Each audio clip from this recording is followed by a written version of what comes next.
Bang Ciko langsung, Bang Ciko ini apakah artinya sudah 90% ya, bahkan 100% bahwa PDIP ini akan masuk di dalam kabinet Prabowo Gibran, Bang Ciko? Kami kalau di PDI Perjuangan tidak ingin berandai-andai apabila Ibu Megawati Soekarno Putri belum mengeluarkan statement terkait ini. Dan itu sudah biasa dan saya rasa masyarakat juga sudah paham. Di PDI Perjuangan ini kata akhir memang karena memang mandat diberikan oleh Kongres kepada Ibu Megawati untuk mengambil keputusan yang terkait dengan kebijakan yang strategis bagi partai. Dan sampai hari ini kita masih menunggu. Saya lebih senang apabila kita bersabar menunggu pertemuan antara Pak Prabowo dan Ibu Megawati yang insya Allah sebelum pelantikan ini akan dilaksanakan. Ya sebelum pelantikan tanggal 20, ya masih ada tanggal 14, 15, 16, 17, 18, 19. Kita tunggu saja, jadwalnya masih dicocokkan, waktunya masih dicocokkan. Assalamualaikum warahmatullahi wabarakatuh. Kembali lagi di channel Gambas LC. Ini ada video pengamat dari pengamat politik dan juga baik komentar untuk kelegoan Mas Gibran, kader PDIP masuk ke kabinet Prabowo atau Kim. Apakah kita simak ulasannya guys? Saya langsung ke Bang Saleh dulu ya. Ini mungkin bisa mengkonfirmasi pernyataan dari Gibran Raka Buming Raka yang mengatakan bahwa mengikut dalam keputusannya Prabowo Subianto dalam susunan kabinet. Apa sebenarnya arti dari pernyataan Gibran ini? Ya memang secara konstitusional pembentukan kabinet itu kan memang adalah hak prerogatif presiden. Jadi apa yang disampaikan oleh Mas Gibran itu adalah implementasi daripada undang-undang itu sendiri ya. Konstitusinya mengatakan begitu ya kita semua harus ikut. Nah kalau misalnya dikatakan bagaimana tanggapan dari Koalisi Indonesia Maju misalnya terkait dengan itu, ya pada prinsipnya kami itu kan semuanya juga ikut apa yang diminta dan diinginkan oleh presiden. Terutama soal susunan kabinet. Mengapa? Karena ke depan ini kan presidennya adalah beliau dan beliau sudah punya rancang program yang saya kira kelanjutan dari periode sekarang ini dengan periode yang akan datang yang beliau akan memimpin itu sendiri. Kemudian yang kedua yang sangat penting sekali menurut saya adalah bahwa keinginan Pak Prabowo untuk meletakkan dasar-dasar dalam menyongsong Indonesia Emas tahun 2045 itu sangat penting sekali karena itu beliau melihat ada tantangan-tantangan yang sangat besar ke depan ini. Itu yang akan ditempel dan diisi. Sehingga dengan begitu nanti apapun yang dihasilkan dari kabinet itu arahnya adalah ke arah situ gitu. Termasuk diantaranya adalah bagaimana agar masyarakat kita ini bisa lebih sejahtera dibandingkan yang sebelum-sebelumnya. Saya melihat semangatnya Pak Prabowo di situ. Kalau misalnya kita dengar pernyataan-pernyataan beliau misalnya soal anggaran yang kecil itu akan kita pompa dari mana, sumbernya dari mana, hilirisasi dan seterusnya, itu saya kira adalah semangat yang sangat baik. Lalu bagaimana tanggapan Koalisi Indonesia Maju terkait dengan misalnya rencana PDI Perjuangan ataupun partai-partai lain yang akan masuk? Saya kira ya PKB masuk ke dalam, Nasdem ikut, PKS terakhir kemarin juga ikut. Nggak ada itu gejolak apapun misalnya di Koalisi Indonesia Maju. Nggak ada gejolak sama sekali, Pak? Nggak ada, menurut saya santai. Kalau misalnya lihat pemberitaan yang ada kan tidak ada. Kalau di kami, ya kalau ditanya Partai Amanat Nasional ya, kalau di kami sih tidak ada masalah apa-apa gitu. Nah, sekarang kan PDI masuk. Nah, kalau misalnya PDI Perjuangan itu mau masuk, ya tentu tidak ada masalah. Jadi bagi kami Partai Amanat Nasional, semakin banyak yang masuk di dalam, maka itu akan semakin baik. Nah, ada yang mengatakan, lalu bagaimana balancing power of the government? Bagaimana cara nanti check and balances misalnya di DPR? Nah, saya kira kalaupun semuanya masuk di dalam, check and balances tetap bisa dilakukan. Sehingga misalnya nanti program-program pemerintah yang sedang dilaksanakan, itu semuanya akan tetap dikoreksi, diperiksa, dan juga diperdebatkan di DPR. Dan selama ini juga begitu. Saya lihat kawan-kawan yang ada di koalisi Pak Jokowi yang selama ini ya di DPR, itu juga mereka ikut mengkritik juga program-program itu. Jadi tidak usah khawatir soal itu, apalagi sekarang kan sistemnya terbuka. Masyarakat yang melihat ada kekurangan, ada yang perlu ditambahkan, ada yang perlu dilengkapi, silakan disampaikan ke fraksi-fraksi yang ada di DPR, ke partai-partai yang ada di DPR. Sehingga dengan begitu ya ini tetap ada check and balancesnya gitu. Dan masyarakat kan secara publik itu LSM, NGO ya, itu tetap terbuka untuk melakukan kritik. Kemarin kan ada beberapa itu kebijakan-kebijakan yang mau diambil DPR. Kemudian ada protes, ada demonstrasi, ada ketidaksetujuan masyarakat terkait isu-isu itu akhirnya kan tidak jadi, dibatalkan. Ini artinya DPR sekarang ini juga sangat mendengar apa yang diinginkan oleh masyarakat. Dan saya tahu Pak Prabowo itu juga sangat sayang dengan masyarakat, sangat cinta dengan rakyat, dan karena itu pasti akan diikut sertakan dalam setiap pengambilan kebijakan dan rencana-rencana program ke depan. Gitu. Oke, Bang Ciko, ini masih seputar pernyataan dari Gibran Rakabuming Raka ya. Pernyataan Gibran yang mengatakan bahwa Pak Prabowo memiliki wewenang tentunya untuk menentukan susunan kabinetnya. PDIP melihatnya bagaimana pernyataan dari Gibran ini?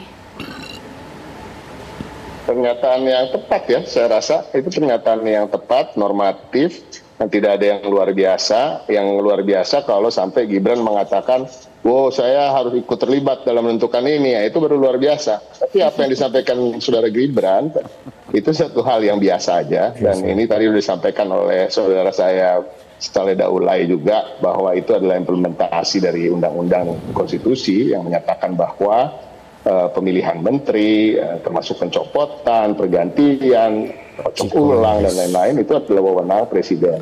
Dan presiden terpilih yang sekarang adalah Pak Prabowo Subianto, yang akan mengurus ke depan tentunya akan ditentukan oleh kata akhir dari Pak Prabowo itu sendiri. Dan saya rasa itu pernyataan yang cukup biasa bagi Gibran Rakabuming Raka untuk menyampaikan, dan ya nggak ada masalah terkait itu. Oke, Bang Ebenezer, langsung saja. Ini pernyataan Gibran Rakabuming Raka, apalagi mengatakan juga menunjukkan loyalitasnya terhadap Pak Prabowo Subianto. Ini sikap Gibran ini bisa diartikan juga selaraskah dengan sikap dari Pak Presiden Jokowi? Ya udah pastilah, tidak. Sudah pasti. Apalagi Mas Gibran kan selama ini kan diorkestrasikan bahwa ada konflik antara Pak Jokowi dan Pak Prabowo. Kemudian ada jadi beberapa skema yang ingin menjauhkan Mas Gibran dengan Pak Prabowo sampai PDIP itu masih kalau nggak salah ya saya nggak tahu, masih gugatan agar wapresnya Mas Gibran ini dibatalkan. Gitu loh. Nah itu masih opsi di atas meja gugatannya PDIP.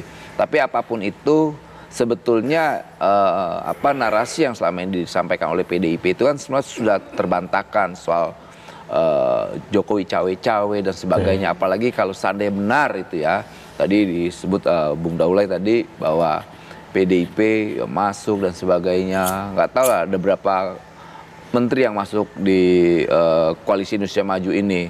Ya ini kan menunjukkan bahwa ya pemerintahan ke depan ini ya pemerintahan yang dijalankan dengan secara yang baik lah, apalagi ada program jangka menengah kita ke depan nanti menghadapi 2045 tentang Indonesia unggul. Ya kita kan harus bangun bareng-bareng, bangsa ini tidak bisa tidak. Tapi semoga ya tidak bareng-bareng korupsinya, gitu. Bareng-bareng membangunnya oke, tapi jangan nyopet juga bareng-bareng gitu loh. Apalagi itu pernyataan Prabowo kemarin di PKB itu luar biasa ya, pidato beliau. Ya tugaskan kader partai itu yang bagus, jangan yang ngambil APBN dan APBD. Dan itu semua orang sangat kaget gitu loh.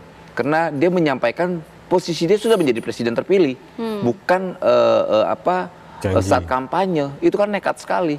Artinya karakter Prabowo seorang pemimpin yang tegas itu mulai keluar gitu loh. Yang selama ini orang akan bilang, wah Prabowo ini pasti masih di bawah bayang-bayangnya Pak Jokowi. Pak Jokowi udah nggak mau ngurusin begituan. Pak Jokowi itu ngurusin cucunya dan anaknya. Nah Prabowo ngurusin rakyat dan pemerintahnya ke depan. Agar apa? Anggaran-anggaran yang dulu Pak Prabowo pernah sampaikan, bocor kita 30% APBN kita, dia akan kawal. Dia akan jaga, makanya jangan kutak-atik APBN dan APBD. Artinya apa? Lu jangan nyopet, nggak bakal dikasih ruang dan kesempatan untuk ngebajak, nyopet, ngerampok APBN. Makanya terima kasih buat rakyat Indonesia, kita sudah mendapatkan pemimpin yang baik ke depan ini. Apa sih sebenarnya Bang Panggi pertimbangan dari Pak Prabowo ini memasukkan PDIP ke dalam kabinetnya? Iya Mbak Gita ya, pertimbangannya sebenarnya Pak Prabowo mengerti betul ya sistem presidensial purifikasi kita yang kekuatan itu harus mengakomodir semua kekuatan politik, karena dia tidak cukup kuat untuk dikatakan stabil di dalam parlemen ketika dia tidak mengakomodir semua kekuatan politik. Karena presidensial ala multipartai yang kita ekstrim sekarang itu memaksa untuk mengakomodir, menarik semua kekuatan politik. Nah pertanyaannya, kekuatan politik apa yang belum ketarik? Yaitu adalah partai nomor 1 di parlemen, yaitu PDIP. PDIP jangan lupa memang hanya satu partai, tapi satu partai itu sama kekuatannya dengan 3 partai gitu. Melihat kekuatan di parlemennya, itu yang kemudian mengapa saya mencermati mengapa begitu penting kalau PDIP nggak masuk, masih rasa-rasa kurang gitu. Nah, karena kita tahu ya, ini fakta ya, ketika partai PKS sama Demokrat pernah menjadi oposisi, Mbak Gita, itu apresiasi rakyat ya untuk menjadi kekuatan yang kemudian settle dan leading menjadi partai pemenang pemilu, itu kan tidak berbuah manis. Nah, tetapi ketika PDIP pernah jadi oposisi, itu pernah mencetak rekor sejarah, diapresiasi oleh rakyat. Artinya apa? Dia oposisi tapi menang. Kan ini kan traumanya partai sekarang kan begitu. Udah capek-capek membela suara rakyat, mengagregasi, mengartikulasi, penyambung lidah rakyat. Tiba-tiba ternyata ketika pemilu nggak ada suara. Misalnya begini, harus kan saya sebagai rakyat, udahlah pilih aja Demokrat atau PKS. Kenapa? Kasihan. Udah 10 tahun jadi oposisi. Udah menyerap aspirasi kita. Kita pilih aja karena kasihan. Kan nggak ada juga rakyat begitu. Nah, itu yang memaksa juga ketika PDIP pernah berhasil dalam konteks itu. Dia oposisi tapi menjadi kekuatan penting. Dan pemenang pemilu setelah itu. Nah, saya mencermati Pak Prabowo karena ideologinya, mungkin nanti Bang Noel juga tahu, ideologinya kan adalah persatuan dan kemajuan. Itu ideologi near oposisi, nampak-nampaknya gitu sekarang. Nah, itu yang saya cermati, ada upaya-upaya bagi Pak Prabowo. Apakah ini menghargai atau tidak Pak Jokowi nanti? Karena saham Pak Jokowi ada dalam kemenangan Pak Prabowo. Ini menurut persepsi saya. Nah, kemudian bagaimana perasaannya Gibran, perasaannya Pak Jokowi ketika PDIP masuk kabinet kan gitu. Tapi Gibran sudah legowo tadi. Nah, Gibran sudah legowo Pak Bu Mega. Ketika Bu Mega ketemu dengan Pak Prabowo, artinya juga sudah selesai berarti. Kan sepertinya Pak Prabowo kan ingin menghargai saja, atau karena mungkin selesai pelantikan atau sebelum pelantikan, karena menghargai dalam konteks bagaimana perasaannya Pak Jokowi, itu yang dilihat sebenarnya. Atau bagi Pak Prabowo enggak, ini bukan persoalan perasaan, ini persoalan Indonesia dalam kondisi global, tantangan challenge kita ekonomi, butuh persatuan, butuh bagaimana untuk kemajuan, untuk merangkul semua kekuatan. Jadi pertemuan Mega dengan Pak Prabowo itu kan Pak Jokowi bagaimana kan begitu selama ini. Tapi saya nampaknya Pak Prabowo nggak memikirkan itu terlalu jauh menurut saya. Oke. Ya, saya ke Bang Ciko langsung. Bang Ciko, ini apakah artinya sudah 90% ya, bahkan 100% bahwa PDIP ini akan masuk di dalam kabinet Prabowo Gibran, Bang Ciko? Kami kalau di PDI Perjuangan tidak ingin berandai-andai apabila Ibu Megawati Soekarno Putri belum mengeluarkan statement terkait ini. Dan itu sudah biasa dan saya rasa masyarakat juga sudah paham. Di PDI Perjuangan ini kata akhir memang karena memang mandat diberikan oleh Kongres kepada Ibu Megawati untuk mengambil keputusan yang terkait dengan kebijakan yang strategis bagi partai. Dan sampai hari ini kita masih menunggu. Saya lebih senang apabila kita bersabar menunggu pertemuan antara Pak Prabowo dan Ibu Megawati yang insya Allah sebelum pelantikan ini akan dilaksanakan. Ya sebelum pelantikan tanggal 20, ya masih ada tanggal 14, 15, 16, 17, 18, 19. Kita tunggu saja, jadwalnya masih dicocokkan, waktunya masih dicocokkan. Tapi tidak ada halangan terkait dengan psikologis atau halangan-halangan lain, lebih ke pencocokan jadwal karena kita tahu keduanya masih sangat sibuk. Pak Prabowo sendiri sibuk untuk mempersiapkan diri yang untuk sebentar lagi dilantik, dan sampai hari ini juga masih sebagai Menteri Pertahanan. Kami di PDI Perjuangan bersama Ibu sibuk dengan pilkada serentak, di mana kader-kader PDI Perjuangan paling banyak maju sebagai calon kepala daerah maupun calon wakil kepala daerah dibandingkan kader-kader partai lain, dan hal-hal yang lain masih juga kita coba mencocokkan waktu aja. Iya, soal kader ini Bang, apakah memang sesuai dengan persetujuan seluruh kader bahwa PDIP ini bergabung di dalam kabinet Prabowo, atau jangan-jangan masih ada aspirasi kader-kader lain yang sebenarnya menginginkan bahwa PDIP ini berada di luar pemerintahan, Bang Ciko? Nggak ada, kalau di PDI Perjuangan semua solid aja, tapi memang hal ini tidak dibicarakan secara rame-rame ya, dalam tanda kutip ya. Tentunya Ibu juga hanya mempercayakan tugas-tugas seperti komunikasi yang terkait dengan kebijakan strategis ini ditugaskan kepada beberapa kader senior, Tapi kita nggak pernah punya masalah terkait itu. Di PDI Perjuangan nanti apabila sudah ada kata akhir semuanya selalu solid. Yang paling penting bagi kami adalah kami juga mendengarkan suara-suara di akar rumput, baik itu suara-suara pengurus dari mulai ranting, anak ranting, PAC, DPC, dan juga suara-suara konstituen kami untuk mengambil keputusan sebesar ini. Oke, Bang Saleh, ini kan PDIP tampaknya sudah siap banget ini untuk masuk di dalam kabinet Prabowo. Jadi Kim ini sudah setuju PDIP masuk di kabinet? Ya, kalau untuk sementara ini kan sebetulnya tidak ada masalah ya. Jadi apalagi kalau misalnya dikatakan apakah PDI Perjuangan siap masuk, saya kira ya mereka siap lah. Kan mereka juga sudah punya pengalaman dalam 2 periode terakhir ini, katakanlah sebagai pemimpin di dalam kabinet pemerintah. Ya, jadi karena itu kalau sekarang mereka ikut dan melanjutkan apa yang mereka sudah kerjakan selama ini 2 periode ya 10 tahun, ya tentu itu sangat baik sekali. Apalagi Prabowo mengatakan bahwa periodisasi dia itu adalah periodisasi melanjutkan dan menyempurnakan apa yang sudah diraih selama ini. Nah, pondasinya dari mana? Tentu PDI Perjuangan, apalagi kalau kita lihat paling tidak 9 tahun lah, kurang lebih gitu. Itu kan PDI betul-betul sangat-sangat dekat dengan Jokowi, kalau bahasa saya seperti itu. Dan tentu rancang bangun apa yang dilakukan oleh Pak Jokowi selama ini tidak lepas juga dari dukungan dari PDI Perjuangan ya secara politik ya. Nah, karena itulah maka saya kira kami tidak punya halangan apapun ya untuk menerima bergabungnya PDI Perjuangan ke kabinet ini. Dan Prabowo sudah membuktikan juga bahwa beliau itu kan kalah dalam Pilpres yang lalu, tetapi ternyata diminta bergabung ke pemerintahannya Jokowi. Nah, selama mereka bergabung ternyata tidak ada katakanlah ya jarak yang memisahkan antara Presiden Joko Widodo. Tapi kan bagaimanapun juga ini Prabowo. Kim yang selama ini sudah berkeringat ini untuk memenangkan Prabowo dan juga Gibran. Ini tiba-tiba PDIP masuk di dalam kabinet, tidak ada protes, tidak ada aspirasi yang bisa disampaikan gitu dari Kim? Inilah sekaligus sebetulnya jawaban kepada pertanyaan yang sama yang disampaikan oleh masyarakat. Apakah pemerintahan itu sebetulnya hanya bagi-bagi kursi? Nah, ternyata kalau semuanya mendapat kursi kan bukan bagi-bagi kursi, itu artinya semua dilibatkan di dalam konteks pembangunan masyarakat. Dan karena itu apapun misalnya yang terbaik untuk masyarakat ya kita akan terima.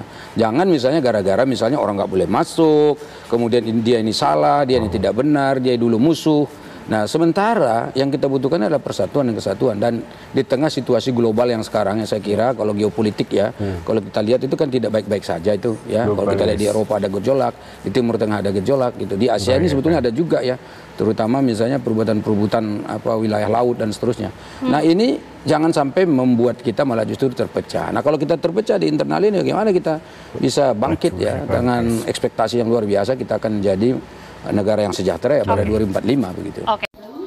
Oke guys, itu tadi yang disampaikan oleh para pakar-pakar kita, mulai dari Pak Hakim Ciko dan juga yang lainnya, ada 2 atau sampai 3 tadi, tentang kelegowoan Mas Gibran ketika memang PDIP harus gabung dengan kabinet Kim, Koalisi Indonesia Maju Pak Prabowo guys. Dan juga Pak Prabowo ingin mempersatukan partai-partai karena dibutuhkan untuk kesatuan dan persatuan untuk menyongsong Indonesia Emas 2045 yang kita akan saingan atau bersaing dengan negara-negara maju yang sama-sama menuju 2045.